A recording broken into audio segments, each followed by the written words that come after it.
In this video, I will show you how to enable two-step verification on Telegram for Android. First, open Telegram and go to Settings. Then tap Privacy and Security. Next, select two-step verification and tap Set Additional Password. Create a password and tap Continue or the checkmark icon. Enter the password again to confirm it.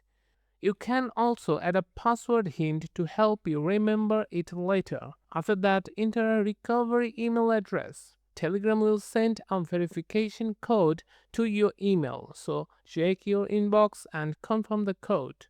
Keep in mind that if you forgot your two-step verification password, you will need this recovery email to regain access to your account. Without it, recovering your account can be very difficult.